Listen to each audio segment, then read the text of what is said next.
ناصر الحق بالحق والهادي إلى صراطك المستقيم وعلى آله وصحبه حق قدره ومقداره العظيم. رب اشرح لي صدري ويسر لي أمري واحلل عقدة من لساني يفقه قولي. Jamaah masjid Jam'atul Khair, mudah-mudahan berkumpulnya kita di malam ini, di bulan yang mulia ini, kita mendapatkan keberkahan bulan Sya'ban dengan diizinkannya umur kita untuk mencicipin daripada masuknya bulan Sya'ban. Mudah-mudahan kita makin dekat dengan Nabi Muhammad, makin mengenal Nabi Muhammad, dan makin banyak mulut kita basah untuk membaca salawat dan salam kepada Nabi Muhammad. Bulan Sya'ban yang mana dikatakan oleh Nabi kita Muhammad sallallahu alaihi wasallam, Rajab syahrullah wa Sya'ban syahri wa Ramadan syahru ummati. Rajab adalah bulannya Allah, Sya'ban adalah bulanku, dan Ramadan adalah bulan umatku. Wa fi riwayah, di riwayat yang lain, Rajab syahrul istighfar wa Ramadan syahrus salawat wa Sya'ban syahrus salawat wa Ramadan syahrul Quran. Rajab adalah bulan istighfar, telah berlalu.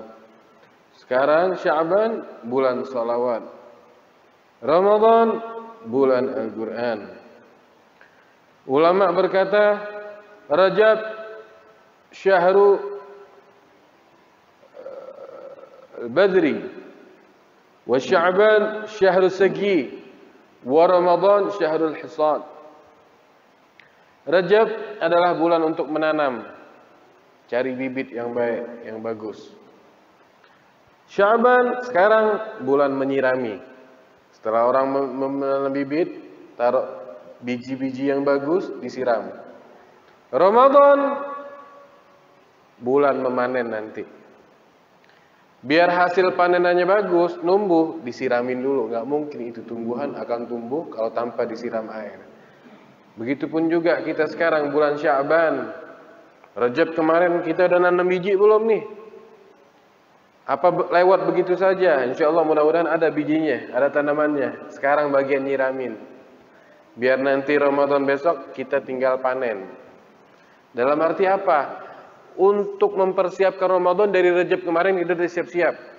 Ya, dari Rajab kemarin kita udah persiapkan diri dengan istighfar, taubat kepada Allah, baca zikir Rabbighfirli warhamni wa tub alayya. Sya'ban, ayo tetap kita jaga taubat kita. Tetap kita jaga taat kita, bahkan kita tingkatkan.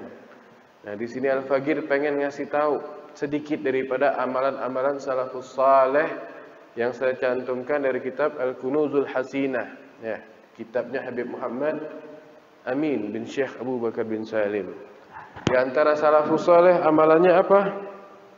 Yaitu berpuasa di bulan Sya'ban. Berpuasa di bulan Sya'ban.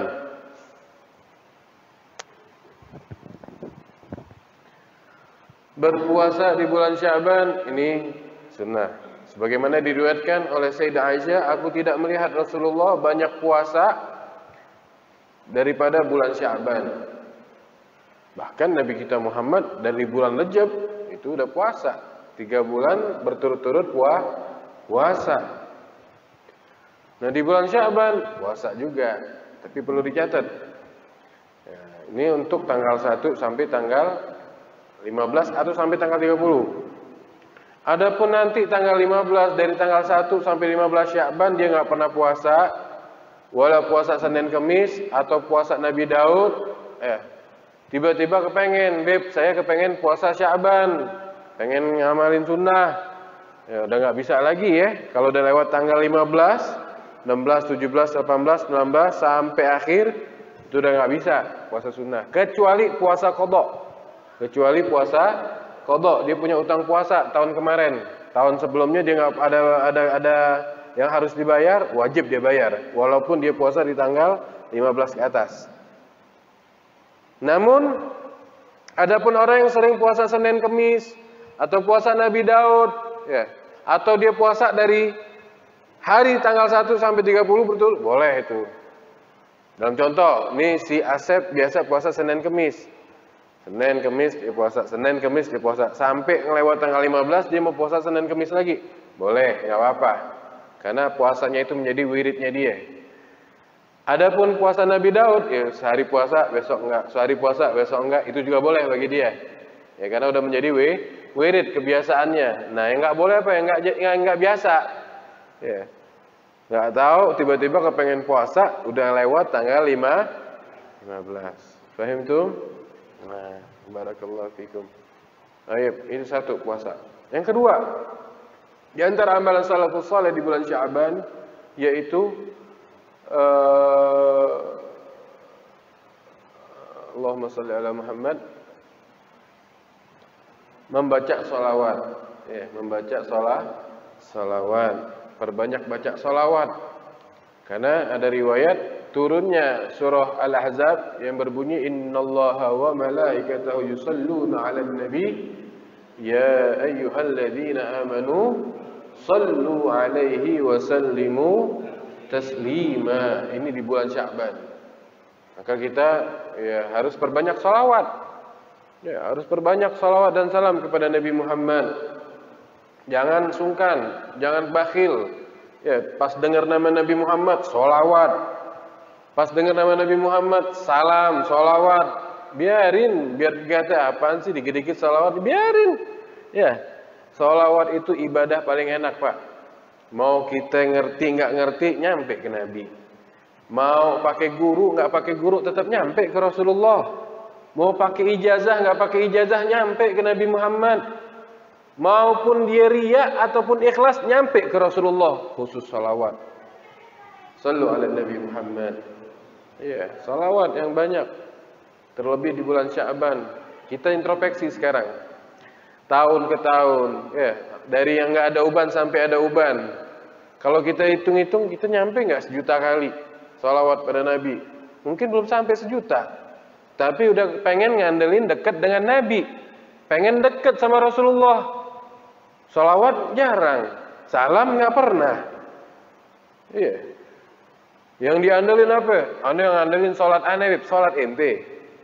Sholat 5 waktu yang kita andelin, pengen dekat dengan Nabi. Yang nggak tahu syurutus sholah, yang nggak tahu mana wajib, yang mana yang membatalkan, nggak tahu rukun qauli, nggak tahu rukun fi'li, nggak tahu syurut takbiratul ihram, nggak tahu tajwid Fatihah ada berapa. Nggak tahu ruku itu gimana, bacaan ruku, tumak ninahnya bagaimana, apa itu tumak ninah, itu yang mau kita andalkan sholat kita. Belum lagi sholat kita yang penuh riya, pengen dilihat sama orang, pas depan orang, wah khusyuknya Masya Allah, pas sendiri, kayak kilat. Belum lagi hudurnya kita, hadirnya kita, itu yang mau kita andalkan dekat sama Nabi. Lah ya hadirin, sholawat. Sholat kita ini tanpa sholawat nggak bakal nyampe ke Allah, nggak bakal diterima. Karena sholawat rukun kauli, termasuk rukun kauli, wajib. Ya, kita sehari sholawat pada Nabi di dalam sholat. Tanpa sholawat pada Nabi Muhammad dan keluarga Nabi Muhammad nggak diterima sholat kita. Tahiyat awal Allahumma shalli ala Muhammad. Tahiyat akhir Allahumma shalli ala Muhammad wa ala ali Muhammad. Wajib itu. Salawat. Kita diajarkan sama Allah untuk baca salawat. Berapa kali? Paling enggak 100. Sehari itu 100. Saya udah pernah bawain belum cerita ada orang sering baca salawat 100 kali setiap harinya. Udah belum? Belum ya? Ini motivasi ini ya. Jadi ini kejadian nyata ya, bukan kejadian katanya, bukan. Ada di kitab, lupa kitabnya. Ada orang haji, pas haji lagi sa'i dia baca sholawat ditegur, lagi tawaf dia baca sholawat, karena setiap sa'i ada doanya, tawaf ada doanya. Ada yang pernah umrah belum sini? Insya Allah mudah-mudahan ada ya. Pada umroh semuanya, haji semuanya. Sa'i ada doanya, tawaf ada doanya, ya. Pas lagi ke mana? Aqabah ada doanya. Tapi ini orang baca salawat terus sampai dia ditegur. Fulan, kok baca salawat terus? Kan ada doanya. Nabi ngajarin, kok kamu baca salawat? Iya, aku dulu ada cerita. Dulu ayahku dulu pas kami mau haji, di pertengahan jalan dia sakit sampai meninggal dunia di pertengahan jalan. Ketika meninggal dunia, ayahku tiba-tiba mukanya jadi gelap, hitam, menyeramkan, matanya melotot, lidahnya menjolor. Aku kaget dan aku takut dan aku sedih di situ.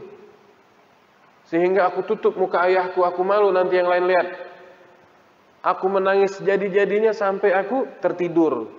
Ketika aku tertidur, di situ aku dihampirin oleh seorang laki-laki yang sangat tampan, sangat berwibawa, sangat bercahaya.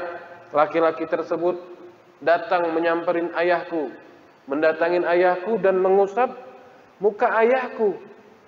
Yang tadinya muka ayahku seram, menyeramkan, menakutkan, setelah diusap sama beliau, di dalam mimpiku laki-laki yang tampan tadi menjadi normal kembali, bahkan menjadi lebih ganteng, lebih bersinar dari sebelumnya. Aku berterima kasih kepada laki-laki tersebut. Seraya aku berkata, siapa engkau? Terima kasih telah menolong ayahku. Terima kasih telah menyelamatkan ayahku. Apa kata pria tampan tersebut? Aku adalah Rasulullah Nabi Muhammad. Ayahmu dulu di dunia suka makan harta riba. Di dunia ini suka ngentengin riba, harta riba.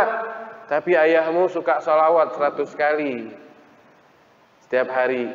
Nggak pernah lepas istiqomah baca salawat kepadaku 100 kali. Cuman 100 kali. Dengan 100 kali tersebut Allah mengizinkan aku untuk memberi syafaat kepada ayahmu. Lihat. Akhirnya apa? Bangun itu anak yang tadinya tidur, bangun ngelihat muka ayahnya sudah kembali normal, bahkan lebih bersinar. Oleh karena itu, Bapak, saya baca sholawat di mana saya ada, saya baca sholawat. Sallu ala Nabi Muhammad. Baca sholawat ya, baca. Ayo kita ngacak lagi nih, ya Allah, anu bukan siapa-siapa, anu udah banyak dosa, udah nggak tahu diri, belajar agama jarang, banyak maksiatnya. Yang bakal nolongannya siapa? Anak kita, yang tajir, yang kaya. Nanti Pak di hari kiamat bakal kabur sama kita. Ketemu kita nih, wah Bapak kabur dia. Siapa lagi? Teman kita, guru kita kabur semuanya. Nafsi-nafsi sendiri-sendiri semua pada waktu itu. Yang tidak kabur dari kita Nabi kita Muhammad. Analah, aku yang bakal nolong kalian nanti. Yang bakal memberi syafaat kalian aku, kata Rasulullah. Kita yang kabur sekarang nama Nabi. Kitanya yang menjauh sama Nabi sekarang. Di antara juga salah satu mendekatkan diri kepada Nabi Muhammad apa? Perhatikan anak keturunan Nabi Muhammad. Jangan kalian sakitin. Jangan kalian benci. Kalian sakitin, kalian benci, walaupun dia bukan alim, walaupun dia bodoh, tanggung jawab di hadapan Nabi Muhammad. Ya, mudah-mudahan kita selamat semuanya. Ya, kita dijadikan muhibbin, pecinta Ahlul Bait, pecinta keluarga Nabi, keturunan Nabi. Mudah-mudahan lidah kita, lisan kita basah selalu untuk membaca salawat dan salam kepada Nabi Muhammad sallallahu alaihi wasallam. Ya. Agrabukum minni manzilatan yaumal qiyamah aktsarukum alayya shalah. Paling dekatnya nanti derajat seseorang nanti bersamaku, kata Nabi, yang paling banyak baca salawat kepadaku. Mau pakai siroh apa aja, mau pakai sholawat model apa aja, sholawat nariyah, sholawat tadi tuh yang sebelum maghrib, sebelum apa komat, tibil gulub ya, hah? Iya tibil gulub, terus sholawat al-fatih, sholawat badar, sholawat apa aja ya. Yang penting ada kalimat buat sholawat dan jenis kalamnya, jenis kalimatnya terserah. Mau sallallahu ala Muhammad sallallahu alaihi wasallam, Allahumma salli ala Muhammad, Allahumma salli alaihi wasallim. Ya, mau pakai Sayyidina, bagus. Allahumma salli ala Sayyidina Muhammad wa ala ali Sayyidina Muhammad, boleh. Yang pakai Sayyidina boleh, yang nggak pakai juga nggak apa-apa. Yang nggak boleh ngatain. Yang nggak boleh memecah belahkan persatuan umat Islam. Pakai assalatu wassalamu alaika ya Rasulullah, boleh. Ya Rabbi salli ala Muhammad, ya Rabbi salli alaihi wasallim, boleh. Pakai model apa aja, yang penting salawat sama salam. Satu lagi yang penting istiqomah. Ntar sehari paling semangat, pakai tasbih, duduk 1000 kali. Waduh. Besokannya kendor, nggak sholawat sama sekali. Jangan begitu, 100 kali cukup. Tinggal dibagi 25, 25, 25, 25. Nanti kalau udah istiqomah sampai 40 hari, nggak putus nih 40 hari. Kita kan sholawat bebas. Baik kita dalam keadaan hadas kecil, hadas besar sekalipun, boleh. Nggak dosa, Pak. Perempuan nih, lagi dalam keadaan haid, baca sholawat, boleh. Tapi kalau ngaji nggak boleh. Kita ngaji nggak boleh. Tapi kalau sholawat, boleh. Baca sholawat, sallallahu alaihi Muhammad, sallallahu alaihi wasallam, harus dibiasakan. Biar apa? Kita dekat sama Nabi. Yang kita harapkan dekat sama Nabi. Apa yang mau kita harapkan? Dunia ini nggak ada apa-apanya. Apalagi surga. Para aulia Allah itu mereka qiyamul lail, dakwah, ngaji, ikhlas, masya Allah, jihad. Tujuan mereka bukan surga, Pak, bukan bidadari, bukan istana surga. Tujuan mereka dekat sama Nabi, kumpul sama Nabi Muhammad. Sebagaimana dikatakan oleh Habib Ali bin Muhammad bin Husain Al-Habsyi fi jannatin ma syagani min wasfiha illa likaunil hibbi fiha khayyama. Kami ini para salaf, para aulia, ya, bermujahadah, ta'lim, ngajar, dakwah. Bukan tujuan kami surga, istana-istana surga, bidadari-bidadari yang cantik. Lah, tujuan kami itu apa? Pengen kumpul bersama kekasih kami Nabi Muhammad. Kalau udah banyak sholawat, insya Allah di hati kita Nabi Muhammad. Nggak melangkah kecuali ingat Nabi Muhammad. Masuk masjid ingat sunnah Nabi Muhammad. Keluar masjid ingat sunnah Nabi Muhammad. Sekarang kemana? Hilang begitu saja. Pakai baju ingat sunnah Nabi Muhammad. Mau tidur ingat sunnah Nabi Muhammad. Bangun tidur ingat sunnah Nabi Muhammad. Mau duduk ingat sunnah Nabi Muhammad. Mau minum ingat sunnah Nabi. Insya Allah dekat itu orang. Gara-gara baca salawat. Ya, mudah-mudahan kita jadikan orang yang dekat dengan Nabi Muhammad. Di antara lagi amalan salafus saleh di bulan Syaban apa? Nanti pas malam nisfu Syaban, tanggal 15. Di antara amalan salafus saleh apa? Membaca Yasin 3 kali. Saya mau nanya, baca Yasin bagus apa enggak? Bagus apa enggak? Bagus. Baca Yasin sama baca Quran, bagusan mana? Yasin. Salah enggak kalau baca Yasin? Salah apa enggak? Enggak. Malah dapat pahala. Setiap huruf Quran itu pahala apa? Alif lam mim. Alif dapat pahala, lam dapat. Yasin sampai akhir udah berapa pahala? Baca 3 kali. Ini amalan salafus saleh. Ya, amalan salafus saleh kita ittiba, ngikutin kita punya kakek.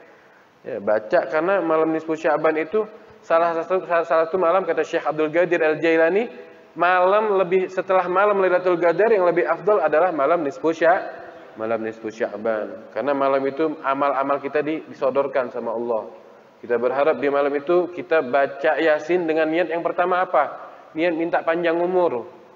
Yang kedua, niat minta panjang umur sama minta taufik, kekuatan dalam menjalankan ketaatan kepada Allah.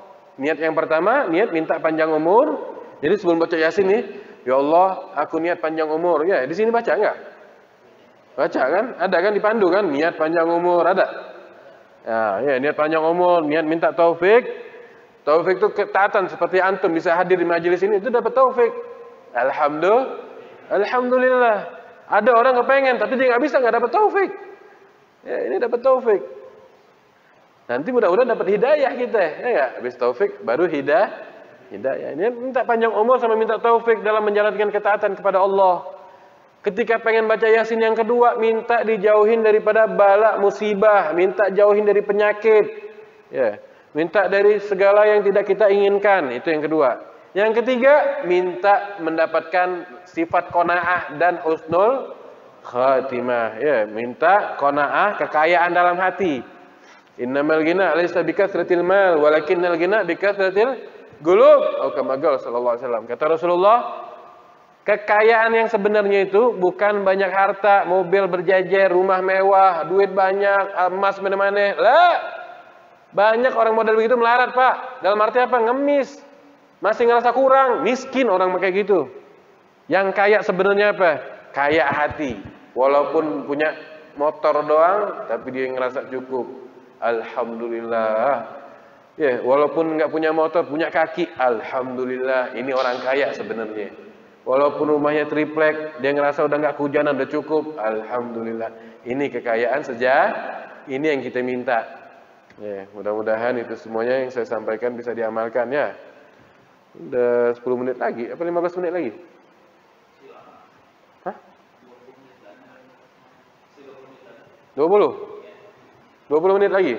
Nah, kalau 20 menit lagi saya mau tambahin lagi, mau nggak? Mau nggak? Tapi diamalin.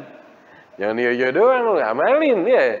Di antara amalan salafus saleh lagi di malam nisfu Sya'ban apa? Membaca doanya Nabi Yunus sebanyak 2375 kali. Berapa, Pak? 2375 kali doanya Nabi Yunus. Apa itu doanya? La ilaha illa anta subhanaka inni kuntu minal zalimin. Nah, itu baca tuh malam nisfu Sya'ban. Jadi jangan kemana-mana. Imam Ali itu disebutkan di kitab itu, di kitab tadi Al-Kunuzul Hasinah. Imam Ali itu kalau udah menghadapi 4 malam ini, beliau nggak keluar, beliau penuh qiyamul lail. Nggak keluar kemana-mana, penuh qiyamul lail. Malam apa? Pertama malam Rajab, ya. Pertama malam Rajab itu beliau qiyamul lail. Hidup pintu malam dengan ibadah, ya. Yang kedua malam nisfu Sya'ban, besok nih nanti nih. Yang ketiga malam Lebaran, Idul Fitri. Yang keempat malam Idul. Nah, itu 4 malam itu beliau penuh qiyamul lail, menghidupkan itu malam dengan sholat, zikir, ngaji, belajar, sedekah. Ya. Jadi Habib sampein di pengajian di rumah, Bib, menghidupkan malam dengan apa? Ya tergantung orangnya. Kalau orang alim, dia dengan mengajar. Kalau orang kaya, jangan sibuk zikir. La ilaha illallah. Keluarin dia punya duit. Ada afdhalil ibadah, betul nggak? Oh, lu udah banyak duit, mau zikir aja, keluarin ente punya duit. Ada ibadahnya orang kaya. Yang punya kekuasaan apa? Bantu rakyat kecil. Ada ibadah. Pas malam takbiran, contoh apa? Dia bantu yang punya masalah-masalah. Ini ibadah. Jangan lu sibuk istiqomah apa di masjid. Rakyat yang lain pada kelaparan. Paham ya? Yang boleh ibadah zikir, semuanya boleh, cuman dilihat kita ngaca gitu loh. Yang miskin gimana? Nah, nggak apa-apa deh yang miskin ya, ngaji, zikir, ibadah, ya kan? Jangan nanti malam itu sibuk ngarepin harta orang lah. Tergantung profesinya masing-masing. Hakadha, ya. Baik. Tadi baca la ilaha illa anta subhanaka inni kuntu minal zalimin. Bacanya nanti jangan cepet-cepet. Jangan. Sambil diresapin, sambil nangis kalau perlu. La ilaha illa anta, tidak ada Tuhan selain Engkau ya Allah. La ilaha illa anta, maksudnya apa? Tidak ada Tuhan selain Engkau, maksudnya tidak ada Tuhan yang berhak disembah, yang wajib disembah, yang secara benar kecuali Engkau ya Allah. Itu. Jadi kita kalau ngucapin la ilaha illa anta, tidak ada yang berhak disembah selain Engkau ya Allah. Subhanaka, maha suci Engkau ya Rabb. Yang maha suci Engkau, kami maha dosa, kami penuh dosa, kami berlumuran dosa, kita tiap hari dosa. Yang maha suci Engkau ya Rabb. Subhanaka inni, sesungguhnya aku kuntu minadh dhalimin, aku ini termasuk orang-orang yang zalim. Akuin kalau kita ini zalim. Kita ini zalim terus Pak tiap hari. Tanpa kita sadarin ataupun kita sadarin. Zalim terhadap diri sendiri, mata yang Allah anugerahkan bisa memandang, bisa membedakan warna jauh dekat, besar kecil, tapi kita gunakan yang lain, bukan buat ngaji, bukan buat melihat tafakkur alam, tapi melihat hal-hal yang diharamkan oleh Allah. Ada zalim terhadap diri sendiri. Mulut yang selayaknya kita berzikir, menasihatin orang, memberitahu kebenaran, mengatakan yang hak, tapi kita malah sebaliknya, gosip, ghibah, fitnah, namimah, dusta, waliyadzubillah, dan sebagainya. Itu zalim. Dan tangan, kaki, dan lain-lain. Setiap hari kita zalim. Belum lagi sama Allah. Inna salati wa nusuki wa mahyaya wa mamati lillahi rabbi. Ya Allah, sesungguhnya salatku, ya, kehidupanku, kematianku, ibadahku, semuanya hanya untukmu, ya Allah. Itu kan doa di takbiratul ihram. Habis salam, makan harta riba lagi dia. Main rentenir lagi. Nyolong lagi. Dusta, dia zalim sama Allah. Belum lagi dia zalim terhadap manusia. Nah, ini berat nih. Zalim sama manusia nih. Hablum minan nas, antara manusia sama rakyat, penjabat sama rakyatnya, hakim sama yang didakwanya, dari kelas RT, RW, lurah sampai presiden. Ente zalim, ente punya rakyat. Dari kepala keluarga sama anak bininya. Ente zalim, hati-hati. Kullukum ra'in, setiap kalian adalah pemimpin. Walikulli ra'in mas'ulun an ra'iyati. Setiap pemimpin pasti diminta pertanggungjawaban di hadapan Allah atas yang dipimpinnya. Itu nggak bisa kita politik-politikan nanti sama Allah. Ya, sekarang Anda bisa menyuap orang. Ya, sekarang Anda di dunia ini bisa bayar sini bayar situ untuk menutup Anda punya aib. Nanti di akhirat dibuka sama Allah. Tapi perlu digarisbawahin, orang yang zalim terhadap manusia, balasannya, siksaannya pasti di dunia sebelum dia mati nanti. Mungkinan dia kena musibah, sakit, waliyadzubillah. Yang ketiga, dia su'ul khotimah. Apalagi yang dizalimin tersebut adalah seorang ulama. Apalagi ulama tersebut berdarah daripada darahnya Nabi Muhammad sallallahu alaihi wasallam. Hati-hati, intabih ya. Jangan ikut-ikutan model-model begitu. Urusannya berat, tanggung jawabnya di hadapan Nabi Muhammad sallallahu alaihi wasallam. Mudah-mudahan kita diselamatkan dari hal tersebut.